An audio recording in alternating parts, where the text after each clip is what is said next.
warahmatullahi wabarakatuh. Yang terhormat dosen dan guru penguji uji kinerja PPG dalam jabatan kategori 2 tahun 2022.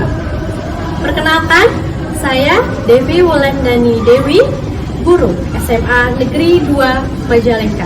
Pada hari Selasa 13 November 2022, saya akan melaksanakan kegiatan praktik pembelajaran untuk memenuhi uji kinerja PPG dalam jabatan kategori 2 tahun 2022 dengan materi manajemen produksi naskah dan penyutradaraan dan submateri teks naratif di kelas 12. Nah, untuk lebih jelasnya, berikut adalah video praktik pembelajaran yang telah saya laksanakan. Mohon masukan dan saran agar kedepannya kegiatan pembelajaran saya bisa lebih baik lagi. Terima kasih atas perhatiannya. Wassalamualaikum warahmatullahi wabarakatuh. Waalaikumsalam warahmatullahi wabarakatuh. Ya, untuk memulai pembelajaran, ketua kelas silakan untuk memimpin kelas terlebih dahulu. Alangkah baiknya sebelum belajar, marilah kita berdoa. Berdoa dimulai.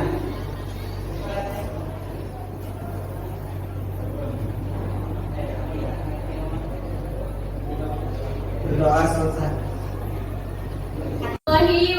Kita absen terlebih dahulu ya. Sebentar, adalah ada Adi, Adit, Ahmad, Cynthia, Elsie, Fitri, Genta, ada Kiki, Hadir. Mei, Sinta Muhammad Putri, Krisma, Suci Herliana, Suci Rahmawati, Tiara, Dupri, Aisyah. Oke, berarti nggak hadir satu orang ya. Mana sakit? Sakit. Mudah-mudahan segera pulih kembali biar bisa aktivitas kembali ya. Ya. Selamat pagi anak-anak. Pagi. Oh, enggak kompak sih. Pagi luar biasa gitu dong. Lagi ya biar semangatnya nih terbakar gitu. Selamat pagi anak-anak. Pagi, luar biasa. Oke, baik. Terima kasih. Nah, sekarang kita akan melanjutkan di pertemuan sebelumnya. Pertemuan sebelumnya kan kita sudah belajar tentang teori-teori dasar unsur-unsur naratif ya. Hari ini kita akan mempraktekannya atau membuat proyeknya, yaitu membuat unsur naratif untuk teks berita televisi. Nanti ya, nanti kalian akan dikelompokkan, kemudian per kelompok membuat teks narasinya. Oke? Ya, ini masih di materi kemarin tentang unsur naratif. Ibu ingatkan kembali tentang kompetensi dasar dan indikator pencapaian kompetensinya. Untuk di kompetensi dasarnya di titik 3.12, yaitu menerapkan unsur naratif dalam produksi program televisi. Kemudian 4.12, mengimplementasikan unsur naratif dalam produksi program televisi. Nah, indikatornya ini ada 4. Yang pertama, kalian bisa menjelaskan dasar-dasar jurnalistik. Ini sudah kita bahas ya. Kemudian merancang unsur naratif dalam produksi program televisi, menerapkan unsur naratif dalam produksi program televisi, dan mengintegrasikan unsur naratif dalam produksi program televisi. Untuk di pertemuan sekarang yang akan kita ambil ini di indikator pencapaian kompetensi yang 4.12.1 menerapkan dan 4.12.2 yaitu mengintegrasikan unsur naratif. Tuh. Masih sama dengan yang kemarin. Di pertemuan sekarang tujuannya yaitu yang ketiga dan yang keempat, melalui kegiatan menyimak dan mencermati materi yang ada pada slide presentasi, Serta kegiatan diskusi, peserta didik dapat menerapkan unsur naratif dalam produksi program televisi dengan tepat. Yang tepatnya, melalui kegiatan diskusi, peserta didik dapat mengintegrasikan unsur naratif. Nah ini, Ibu punya contoh teks berita singkat yang kemudian akan dibuat sebuah teks naratifnya. Tapi sebelum itu Ibu mau bertanya dulu nih tentang materi di yang sebelumnya. Ini kan ada 5W 1H. Siapa yang masih ingat tentang 5W 1H itu? Boleh angkat tangan? Ayo. Kiki boleh. Ayo Bu. Ya, Kiki silakan. Unsur 5W plus 1H itu yang pertama ada Bu, what, when, where, why, dan how. Ya, terima kasih Kiki sudah menyampaikan pendapatnya. Nah, sekarang Ibu akan membacakan contoh teks beritanya. Sebanyak 9 rumah warga dan 1 unit mobil minibus ludes terbakar di Jalan Gereja Kota Sidikalang, Kabupaten Dairi, Sumatera Utara pada Jumat 5 Agustus 2022 sekitar pukul 1 waktu Indonesia Barat. Api cepat menyala dan membesar dikarenakan banyak rumah yang terbuat dari bahan kayu dan bisa dipadamkan 2 jam kemudian. Coba 5W 1H-nya itu apa saja di teks berita ini? Yang pertama, unsur siapa? 9 rumah warga dan 1 unit mobil. Kemudian apa? Kebakaran. Ya, kapan? Jumat 5 Agustus 2022 pukul 1 waktu Indonesia Barat. Di mana kejadiannya? Jalan Gereja Kota Sidikalang, Kabupaten Dairi, Sumatera Utara. Kenapa bisa terjadi? Banyak rumah yang terbuat dari bahan kayu. Ya, bagaimana? Ludes terbakar dan dipadamkan 2 jam kemudian. Betul sekali ya, tadi unsur 5W 1H-nya. Aku yakin kalian sudah paham bagaimana mencari unsur 5W 1H dalam sebuah berita. Nah, di teks singkat ini nanti kalian memasukkan unsur naratifnya. Nah, seperti apa unsur naratifnya? Ini ada contoh dari teks singkat yang tadi sudah Ibu jabarkan menjadi seperti ini. Ini yang pertama kan itu ada kepala, masih ingat nggak? Yang kepala, badan, ekspresi, ekor atau penutup. Ya, jadi ada 3 bagian dalam sebuah teks berita. Ya, di kepala ini atau yang paling atas ini judul itu harus mencakup keseluruhan karena itu yang paling awal dilihat oleh pembaca. Kemudian di badan itu uraian dari yang pertama. Nah, yang terakhir baru penutup dari si berita tersebut. Dan jangan lupa beritanya itu di akhir itu jangan ada kesimpulan dari si pembawa berita. Tapi akhirnya itu harus apa ya? Disimpulkan oleh para pembaca. Jadi jangan ada kesimpulan. Jadi dapat disimpulkan ini jangan ada yang kayak gitu ya. Jadi seperti ini aja.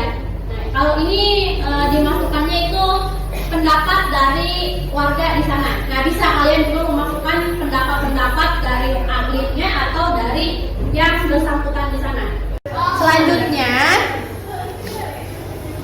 ya Ibu punya 1 buah cuplikan berita.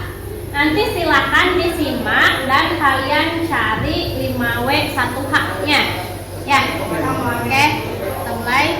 Hari pertama operasi Zebra Jaya 2022 yang digelar di kawasan Kota Dairi. Nah, sekarang siapa? Berarti 6 orang. Silakan kalian sebutkan satu persatu dari unsur 5W 1H-nya dari cuplikan video berita tersebut. Coba 6 orang. Ada yang mau? Ya. Siapa dulu nih yang mau menyampaikan apa? Unsur apa? Siapa? Menyampaikan unsur apa? Pendapat mendapat sembako dari petugas kepolisian. Baik, terima kasih. Sekarang yang unsur siapa? Di sini saya akan menyampaikan unsur siapa, yaitu sejumlah pengendara. Ya, terima kasih. Oke, selanjutnya unsur kapan? Ibu. Ya, silakan, Risma. Saya akan menyampaikan unsur kapan, yaitu Senin pagi 3 Oktober 2022. Ya, terima kasih, Risma. Kemudian unsur di mana? Saya Bu. Ya, Tiara, boleh. Di sini saya akan menyampaikan unsur di mana, yaitu di kawasan Tugu Tani, Menteng, Jakarta Pusat. Nah, terima kasih Tiara. Dua lagi nih, unsur kenapa atau why. Saya Bu. Oke, silakan Muhammad Putih. Di sini saya akan menyampaikan unsur kenapa pengendara tertib lalu lintas. Ya, terima kasih. Terakhir, unsur bagaimana atau how. Siapa? Saya Bu. Ya, Kiki, silakan. Di sini saya akan menyampaikan unsur bagaimana, yaitu sejumlah pengendara dihentikan kepolisian dalam operasi Zebra Jaya 2022 yang digelar serentak dimulai dari 3 sampai 16 Oktober 2022. Ya, terima kasih Kiki. Silakan duduk. Kita lihat ya jawaban-jawaban dari kalian betul atau tidak. Nah, ini unsur 5W1H yang sudah Ibu ambil juga analisis juga dari video tersebut. Yang pertama siapa? Betul, tadi adalah sejumlah pengendara. Kemudian apa? Apa yang terjadi di lokasi tersebut? Yaitu mendapat sembako dari petugas kepolisian. Kenapa? Oh, maaf, kapan dulu? Kapan? Waktunya itu adalah Senin pagi 3 Oktober 2022. Di mana? Yaitu di kawasan Tugu Tani, Menteng, Jakarta Pusat. Kenapa? Karena pengendara-pengendara tersebut tertib lalu lintas. Bagaimana kejadiannya? Sejumlah pengendara dihentikan kepolisian dalam operasi Zebra Jaya 2022. Namun mereka diberhentikan bukan untuk ditilang ya, tapi ternyata mereka akan dibagikan sembako karena sudah tertib lalu lintas. Nah, itu yang digelar serentak 3 sampai 16 Oktober 2022. Nah, itu untuk unsur 5W1H-nya. Nah, dari berita yang tadi sudah dibuat sebuah teks naratifnya yang terdiri dari kepala atau pendahuluan, kemudian isi atau berita, dan yang terakhir adalah penutup ya atau ekornya. Bisa dilihat atau bisa dibaca. Ini disesuaikan dengan dialog si pembawa acaranya tadi. Gitu. Lanjut. Nah, ada tugas kelompok untuk kalian membuat proyek teks naratif ini. Ya. Sebelumnya kita bagi dulu berarti 4 kelompok ya. 4 kelompok, satu kelompok ada yang 4 atau ada berapa orang ini? 15 orang. Satu kelompok ada yang 4, ada yang 3. Ya. Tadi sudah dibagi kelompok 4, ada 4, ada yang 3 ya. Ya, yang 3 kita jadikan kelompok 1. Ini kelompok 2. 3 dari kelompok 4. Nah, sebelum mengerjakan kelompok ini ada beberapa hal yang harus diperhatikan. Teknik penilaian yang harus kalian ketahui. Yang pertama ada teknik penilaian sikap. Nih, sikap kalian selama pembelajaran ya. Pengamatannya melalui saat mulai pembelajaran, kemudian kerja keras dan tanggung jawab dapat dilihat dari kelengkapan dalam mengerjakan tugas atau soal. Nah, ini untuk pengetahuan, nanti ada tes tertulis dengan menggunakan nanti ada soalnya dari Ibu, soal tesnya.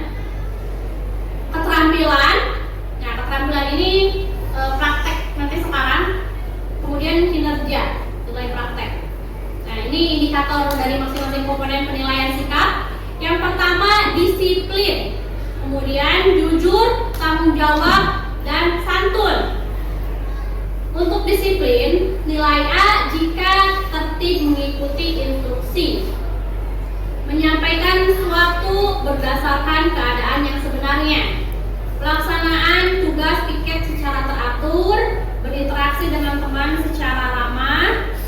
Kemudian yang B-nya mengerjakan tugas tepat waktu, tidak menutupi kesalahan yang terjadi, peran serta aktif dalam kegiatan diskusi kelompok, berkomunikasi dengan bahasa yang tidak menyinggung perasaan. Gitu. Kemudian ada rubrik penilaian observasi sikap. Nah, jika keempat indikator tadi terlihat nih, nanti nilainya 4. Kalau hanya 3, nilainya 3. Kalau hanya 2, nilainya 2, dan 3 1, sama nilainya 1. Nah, ini ya. Kalau 4 itu berarti sangat baik, 3 itu baik, 2 cukup, 1 kurang. Nanti instrumennya ada di sini ya untuk penilaiannya. Kemudian, nah ini untuk penilaian kinerja atau prakteknya, dipersiapkan hadir tepat waktu, berseragam dengan lengkap dan rapi. Ya kalau kita kan ada seragam jurusan ya, praktek seperti ini. Dalam proses kerjanya, analisa dasar penerapan unsur naratif dalam teks berita. Kemudian hasilnya itu adalah penerapan unsur naratifnya. Dalam sikap kerjanya, saat melakukan analisa penerapan unsur naratif dalam teks berita, waktunya ketepatan waktu kerja. Ini komponen-komponennya ya. Dari skor yang tertinggi itu 3, yang terendah itu 1 untuk skornya. Baik, itu untuk penilaiannya seperti itu ya. Sebelumnya Ibu akan membagikan seperti biasa ada LKPD. LKPD ini silakan kerjakan per kelompok. Nanti coba dibagikan dulu kelompok 2, kelompok 3, dan terakhir kelompok 4. Nah, di sana ada tuliskan dulu identitas, ada nama kelompok dan anggotanya di sini. Kemudian yang pertama itu ada soal uraian terlebih dahulu, kerjakan soal uraiannya. Kemudian untuk soal praktikumnya sendiri, soal prakteknya sendiri, di sini ada. Yang pertama, pilih salah satu tema berita, kemudian lakukan diskusi untuk menyusun sebuah teks berita singkatnya dulu berdasarkan 5W1H kayak yang tadi ya.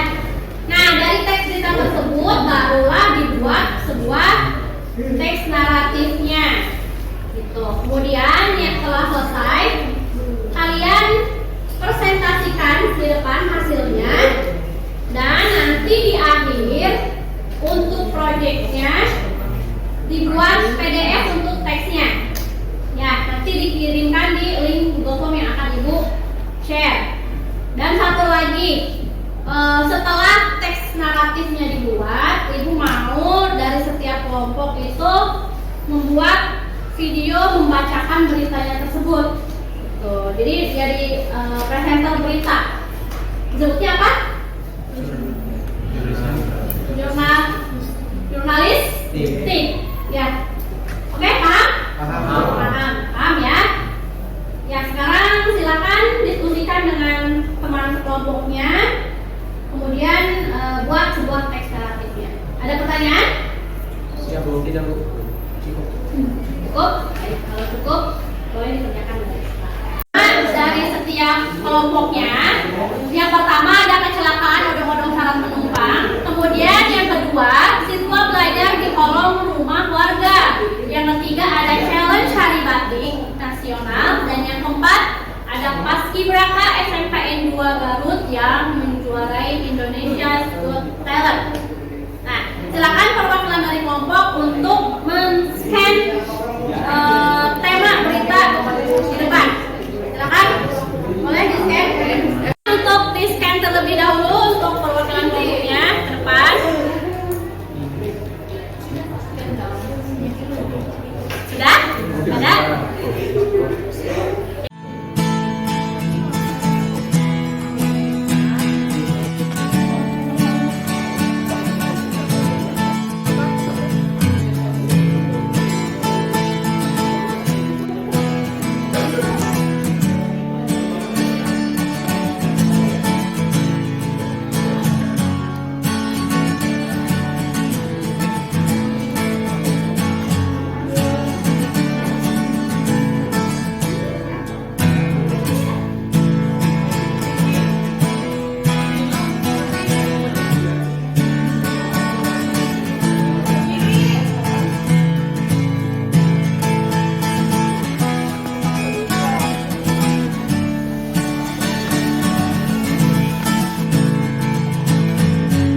Dua?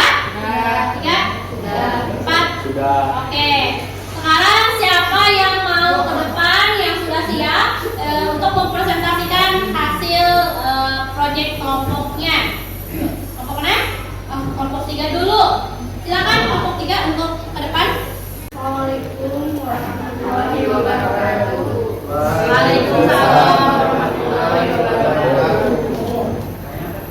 Kami dari kelompok 3 akan mempresentasikan hasil diskusi kami mengenai teks naratif dengan tema Jalan Sari Batik Nasional. Di sini kami ada saya, Suci Kaliana, juga ada Suci Ramawati, dan Elsi Nuraturan. Selanjutnya akan dipaparkan oleh Saudara Adi. Berita singkat dengan unsur 5W1H. CNN Indonesia mengadakan challenge Hari Batik Nasional yang diadakan pertanggal 2 Oktober 2022 dan akan diumumkan pada tanggal 4 Oktober 2022, yakni dengan cara mengunggah foto atau video menggunakan batik dan diunggah ke media sosial.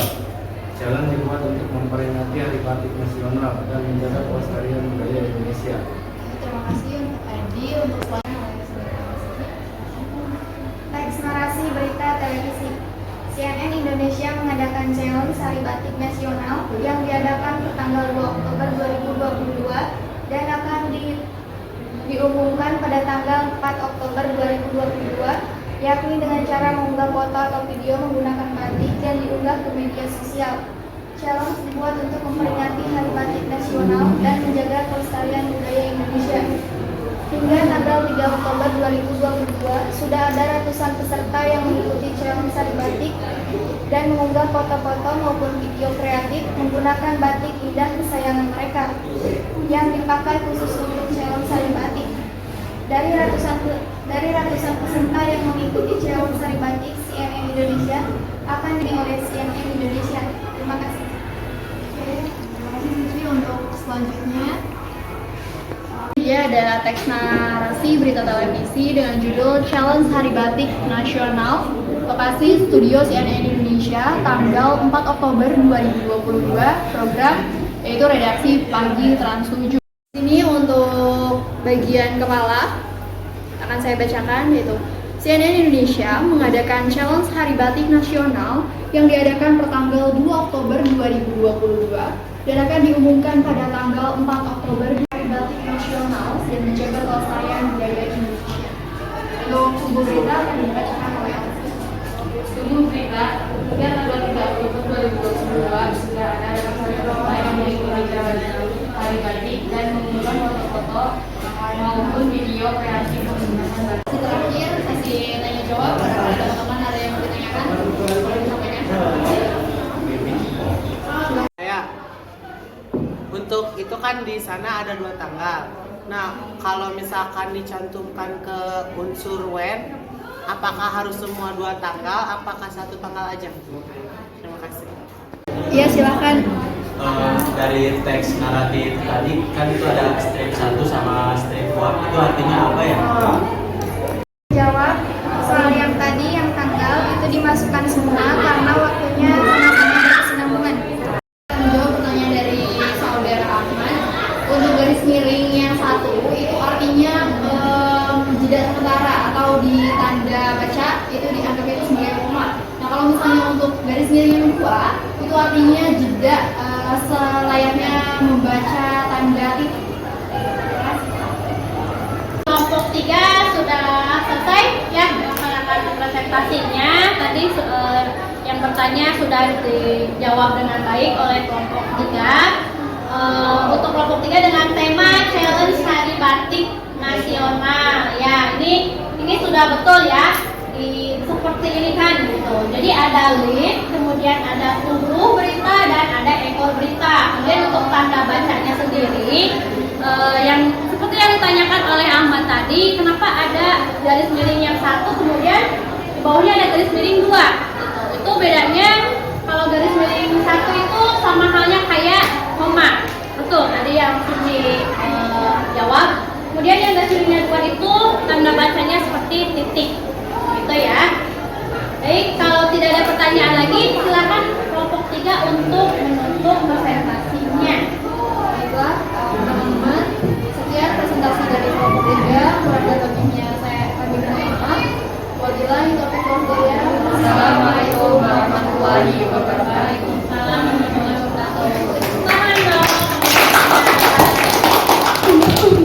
Semua kelompok sudah presentasi. Nah, untuk sekarang Ibu tunggu yang video pembacaan beritanya tersebut ya.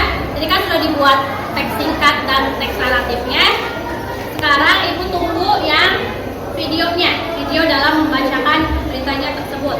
Ya, nanti disatukan filenya.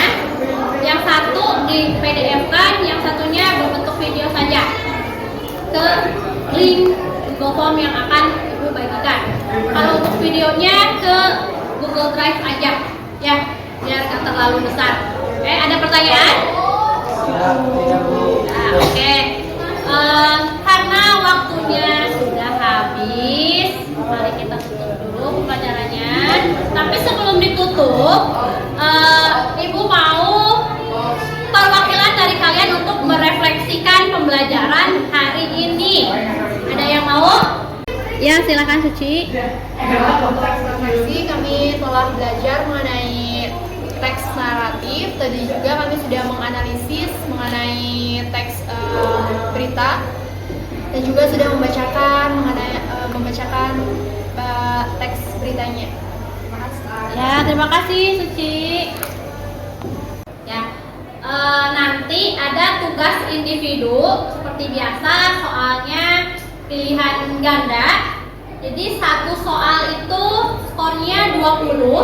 Kalau kalian tentu settingnya link soalnya akan Ibu bagikan lewat WhatsApp seperti biasanya. Nah, dan untuk refleksi pembelajaran ini juga yang mau merefleksikan melalui aplikasi Padlet, Ibu juga akan share linknya di grup WhatsApp. Nanti silakan kerjakan juga. Untuk tadi tugas individu, tenggat waktunya besok, ya. Jadi masih ada kesempatan untuk mengerjakan. Oke. Teman-teman, alangkah baiknya setelah belajar, marilah kita berdoa. Berdoa terlebih dahulu dimulai.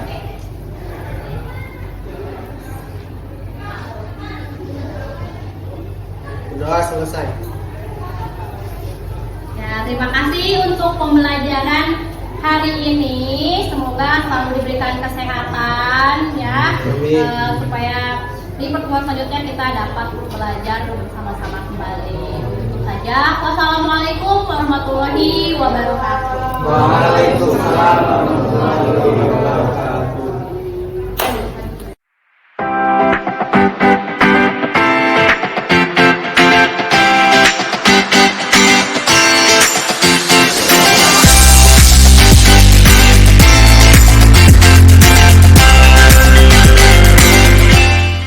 Masih di Desa Pa dalam berita. Bersama saya Kiki Rudianto dan rekan saya Tiara Yuliani. Kali ini kita akan membahas tentang berita-berita yang sedang hangat dibicarakan di masyarakat. Odong terperosok ke dalam sungai sedalam 2 meter di Kecamatan Sukawangi, Bekasi, Jawa Barat beberapa hari lalu yang sempat viral di media sosial. Sejumlah warga mengevakuasi anak-anak dan ibu rumah tangga hingga penumpang odong-odong yang berjumlah 20 orang. Di antara korban mengalami jatuh pingsan saat dievakuasi di tepi sungai. Meski sempat terjebak di dalam kabin dan ada yang mengalami pingsan, namun para korban tidak mengalami cedera yang sangat berat. Sabtu siang, korban kecelakaan tersebut mengaku pada saat itu odong-odong melaju dari arah Pangerengan menuju Tambelan. Juga sang sopir menghindari jalan yang berlobang hingga ban di depan odong-odong. Odong-odong terperosok ke tepi jalan dan terjebur ke dalam sungai. Demikian Sapa dalam berita. Selamat siang, sekian dan terima kasih.